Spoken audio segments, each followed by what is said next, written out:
Hey guys, welcome to our third video in our Sprinter van conversion series on YouTube. So since our last video, I know it's been a little while, but there's been a lot going on with this van, and for some of that time it's been in the shop, so we haven't had it all that time. So this is a little update for you. Since our last video, we have now got some very cool flares.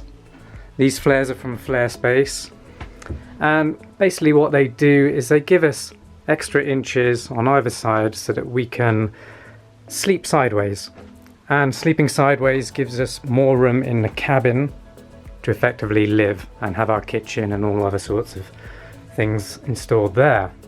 And also in the flares we've got these windows, so these are really nice, excellent windows. There's even a bug net here so we don't get any cats escaping or cougars coming in.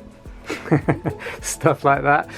That's really nice feature, and it really helps with airflow as well. Definitely. And on the subject of ventilation, if we look up, then we can see that we've got this fan added here. This is a Max Air Max fan, and it's really cool. You push a button and it automatically opens. It has rain sensors as well, so that we can have it open and ventilating, and it will close if it starts to get really wet out there.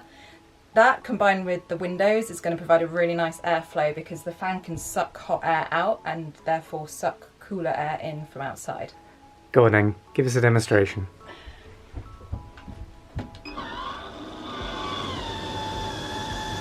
So the fan turns on and the cover lifts up as well. And you can really feel it. I can feel the cool air coming out from here. So imagine sleeping across here, it's going to be really nice. Yeah, can't wait to use that more. Next up, the other thing we had installed was another huge window. So, this window here also has two openable windows. You can use this little lever here, and then it flaps open.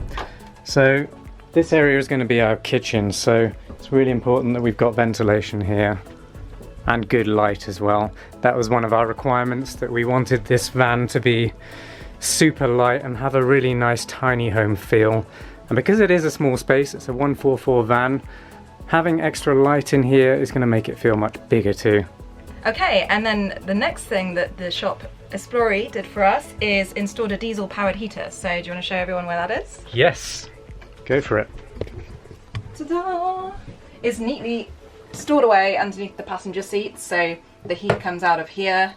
It runs off the diesel fuel tank that this van also runs off. The engine doesn't have to be on, so that's great because we can have it on obviously when we're parked up somewhere where it's cold.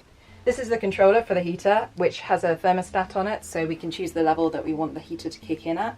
And it's just attached up here until we've got the rest of the electrics installed, and then we'll probably move it to a different part of the van.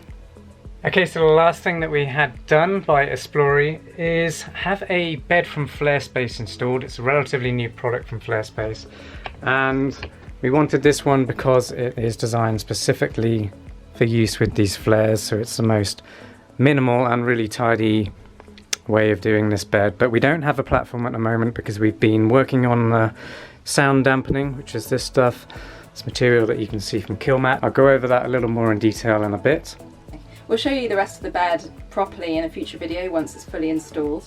We're also building a custom mattress for it, because it's not a regular shaped bed, so the mattress needs to be custom, and all the commercially available options are memory foam, which we hate. So we're making our own special mattress, and I'll show that to you once it's done. There aren't really many mattress options out there, and to be honest, a lot of them are very heavy duty and very thick, so they kind of take up a lot of space, unnecessary space. So we've been researching our own ways of building our own mattress, and we're going to do a whole video on that. It's going to be really awesome, completely custom and very comfortable as well.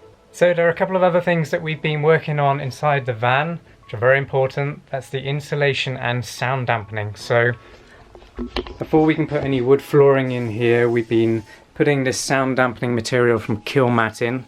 What that's going to do is stop the van from rattling as we drive, and the insulation of course is going to keep us warm when it's cold out and cool when it's hot out.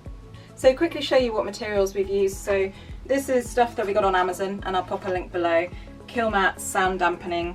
It's a rubber covered with metal, and the idea is this compresses once you roll it onto the panels. It really sticks and it just stops the panels rattling around and making noise. So that's pretty cool, and we're going to take this out for a test drive and see what impact it has. The insulation we're using is Thinsulate. This is automotive standard Thinsulate. As you can see, it's pretty thick, kind of cotton wool. It's great because it doesn't absorb or retain moisture, and that's really important because we don't want insulation that's going to hold water from condensation up against the metal of our van, because that's just a recipe for rust. We don't want that. So the last thing we installed, really simple, is this pretty cool aluminium overhead shelf from RB Components. This is perfect because it's designed specifically for this 2019 Sprinter van, so we didn't even have to drill any holes to install it. It installed in the existing holes that we have above the driver's cab. So that was like a 30-minute job just to get that installed, and we've got some great storage here, especially while we have no other storage in the rest of the van. Well, thanks for watching. I hope you enjoyed this video and our update from our Sprinter van conversion. Definitely subscribe to get updates. We're going through the whole process from empty cargo van to luxury home on wheels. So definitely subscribe to our YouTube channel so you don't miss any future Sprinter van videos from us. If you enjoyed this video, please give it a like, and if you know anyone else who wants to get a Sprinter van and convert it themselves, definitely share it with them as well. I think you're all going to learn so much from our experience on this one. Well, see you next time. Thanks for watching.